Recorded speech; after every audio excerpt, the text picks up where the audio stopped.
Hello everyone, আজকের ভিডিওতে আমি আপনাদেরকে দেখাবো কিভাবে প্রিমিয়ার প্রো ব্যবহার করে এমন একটি টাইপরাইটার টেক্সট অ্যানিমেশন আপনারা তৈরি করতে পারবেন খুবই সহজেই। তো আর কথা না বাড়িয়ে চলুন চলে যাওয়া যাক প্রিমিয়ার প্রোতে। তো চলে আসলাম প্রিমিয়ার প্রোতে। আমাদের সর্বপ্রথমে একটি সিকোয়েন্স তৈরি করে নিতে হবে। সিকোয়েন্স তৈরি করার জন্য আমি প্রজেক্ট প্যানেলে এসে মাউস থেকে রাইট বাটন ক্লিক করে চলে যাচ্ছি নিউ আইটেমে। নিউ আইটেম থেকে সিকোয়েন্সে আসার পর সেটিংয়ে গিয়ে এখান থেকে 30 ফ্রেমের একটি ফুল এইচডি সিকোয়েন্স তৈরি করে নিচ্ছি। সিকোয়েন্স তৈরি করা হয়ে গেলে প্রজেক্ট প্যানেলে এসে মাউসের রাইট বাটন ক্লিক করে আবারও নিউ আইটেমে চলে যাবেন। তারপর এখান থেকে ব্ল্যাক ভিডিও এটিকে সিলেক্ট করে দিবেন। ব্ল্যাক ভিডিও সিলেক্ট করার পর আপনাদের সামনে এমন একটি ইন্টারফেস আসবে, আপনারা এখান থেকে ওকে প্রেস করে দিবেন। ওকে প্রেস করার পর আপনাদের প্রজেক্ট প্যানেলে একটি ব্ল্যাক ভিডিও লেয়ার চলে আসবে, এটিকে ধরে ড্র্যাগ করে টাইম লাইনে এনে ছেড়ে দিবেন। তারপর আপনারা আপনাদের টাইম লাইনটিকে একটু জুম করে নেবেন। জুম করা হয়ে গেলে ব্ল্যাক ভিডিও লেয়ারের ডিউরেশন আপনারা করে দেবেন 10 সেকেন্ড। তারপর চলে যাবেন ইফেক্টসে এসে সার্চ দিবেন টিন্ট লিখে। এখন এই টিন্ট ইফেক্টটিকে ধরে ড্র্যাগ করে আপনাদের ব্ল্যাক ভিডিও লেয়ারের উপরে ছেড়ে দিবেন। তারপর ব্ল্যাক ভিডিও লেয়ার সিলেক্ট থাকা অবস্থায় চলে যাবেন ইফেক্ট কন্ট্রোলসে। এখানে এসে টিন্টের কালার আপনারা করে দিবেন হোয়াইট করার পর আপনারা চলে যাবেন ইসেনশিয়াল গ্রাফিক্সে। এখানে যদি আপনাদের ইসেনশিয়াল গ্রাফিক্স না থাকে তাহলে চলে যাবেন উইন্ডোতে গিয়ে ইসেনশিয়াল গ্রাফিক্স এটিকে সিলেক্ট করে দিবেন। ইসেনশিয়াল গ্রাফিক্স থেকে নিউ লেয়ারে ক্লিক করবেন, তারপর টেক্সট।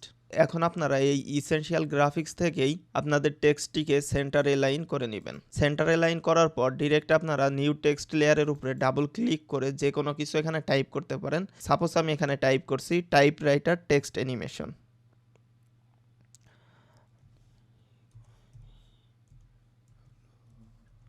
তো আপনাদের টাইপ করা হয়ে গেলে সিলেকশন টুলটি সিলেক্ট করে আবারও চলে যাবেন ইসেনশিয়াল গ্রাফিক্সে।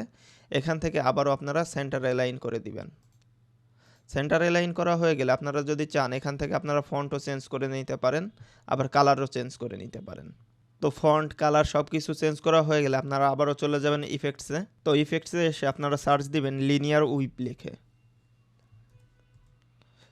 তারপরে এই লিনিয়ার উইপ ইফেক্টটিকে ধরে আপনাদের টেক্সট লেয়ারের উপরে এনে ছেড়ে দিবেন।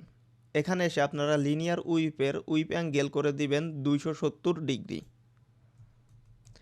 270 ডিগ্রি করা হয়ে গেলে ট্রানজিশন কমপ্লেশন এটির ভ্যালু করে দিবেন আপনারা 100%। তারপর টাইম লাইনের একদম শুরুতে থাকা অবস্থায় ট্রানজিশন কমপ্লেশনের এখানে একটি কি ফ্রেম অ্যাড করে নেবেন। তারপর চলে যাবেন আপনারা টেক্সট লেয়ারের শেষের দিকে। এখানে আসার পর ট্রানজিশন কমপ্লেশনের ভ্যালু করে দিবেন 0%। এখন যদি আপনারা এটিকে প্লে করেন তাহলে দেখতে পাবেন সুন্দর একটি টাইপরাইটার টেক্সট অ্যানিমেশন তৈরি হয়ে গেছে।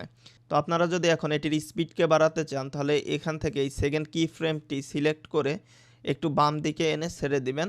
তারপর যদি আপনারা প্লে করেন তাহলে দেখতে পাবেন আপনাদের অ্যানিমেশনের স্পিডটি বেড়ে গেছে। আশা করি সকলেই বুঝতে পেরেছেন কিভাবে টাইপরাইটার টেক্সট অ্যানিমেশনটি আপনারা তৈরি করবেন। তো আজকে এই পর্যন্তই। আর আপনারা যদি নতুন নতুন ভিডিও এডিটিং রিলেটেড ভিডিও পেতে চান তাহলে আমার চ্যানেলটিকে সাবস্ক্রাইব করে রাখতে পারেন।